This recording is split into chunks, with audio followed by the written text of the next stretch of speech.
Hey you guys, welcome back. This is Donna. So I think I said in the previous video that I feel like I was going through some hair loss in certain areas in my hair, and I don't know if it's just due to aging or just due to comparing my wigs, or due to wearing my wigs in certain areas.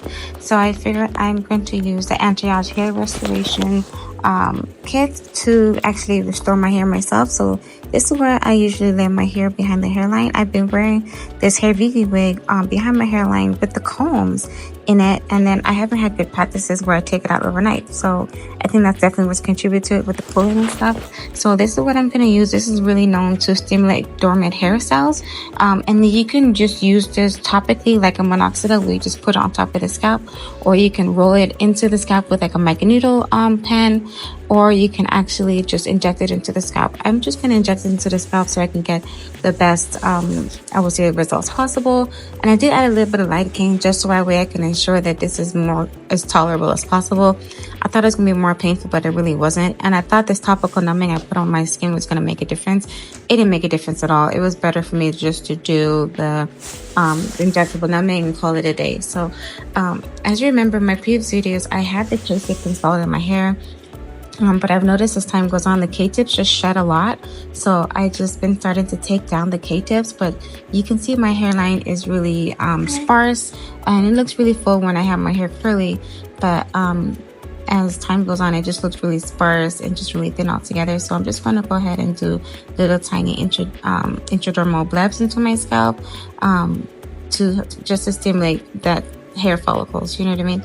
If you guys have any questions, let me know. I did clean it with alcohol before I did anything, and it was just doing like a small little pinch down to the scalp. So yeah, I'm gonna do this again in 2 weeks, because you can do this treatment every 2 weeks. I would recommend just like at least a good round of like 3 sessions, just so that way you can get the best results. And then I did all my whole hairline a good 3 inches back up, especially from where I wear the wigs. And I just want to see how much of a difference this makes with making my hair thinner, not thinner, making my hair thicker in this area. So I'll keep you guys posted. So if you want to follow along my journey, definitely stay tuned, especially the corners, because a lot of women these days are doing that thing where they go to Turkey or different countries and they get their hair transplanted.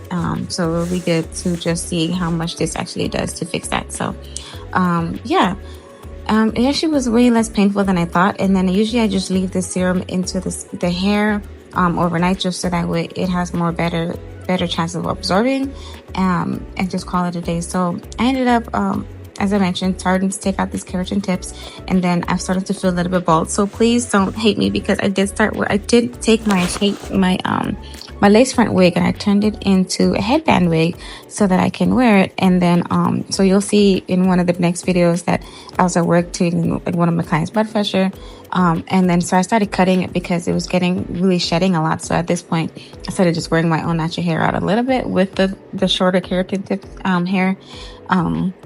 But I just started wearing that out a little bit more, and then eventually ended up going to just to wear back my keratin tip hair, or my hair Vivi hair behind the hairline. But I do feel it's a lot more comfortable to wear it as a half wig, or like not half wig, like a headband wig. So I feel I can get the security of a headband while it's just still wearing the same wig, and it doesn't feel as much tension. So as soon as I go home, I just yank that bad boy off and massage my scalp, because I really don't want to cause more of the issue.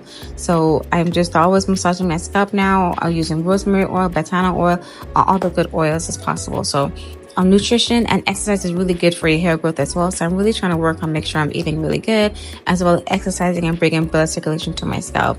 So I'm at that age where I need to really work on maintaining my muscle density. So I'm always trying to see what I can do to maintain my muscle, because at this age, you know, you got to keep it all together, you guys. So I try to do like at least 30 minutes a day, and just see if I can do progressive overloads. A lot of leg lifts I heard is really good for decreasing that lower pooch and abdominal fat, and it's such a challenge to do at least 1 minute per exercise, especially for the lower abdomen. So if you do each leg lift, like the ones where you just cross it over the weights left and right, that one is really good for the lower abs. So it's kind of like doing like V-ups, but you're just using your legs mainly to lift. So it's really good for your hip flexors to strengthen that, as well as to strengthen your core. So if you can do that for a full minute, as well as doing these leg swings from left to right, so it's like windshield legs from left to right for about a minute, that will definitely get your core really sore and really tight. So I'm definitely going to be on this routine for a little bit. I will say consistently for a good 21 days, just so I can really slim down my abdomen. I feel like my abdomen looks a little bit rounder, especially since I'm an itty bitty 2D committee. So it's like my proportions are off. And then when you do some rows or and deltoid raises, it really works on working on the latissimus dorsi of the body, so that way we have a better snatch back, because I'm definitely feeling, you know, you start to notice that your skin gets loose. So after all that, I did go to a local Asian store to try to get some groceries, but I ended up just buying a bento box, because I was like, after all that time, I don't have the time to go to the gym and the energy to sit there, buy the groceries and cook it. So I got some mackerel. It came with literally some rice. It came with kimchi, seaweed, soup. It came with so much. This was only $19. It's so worth it.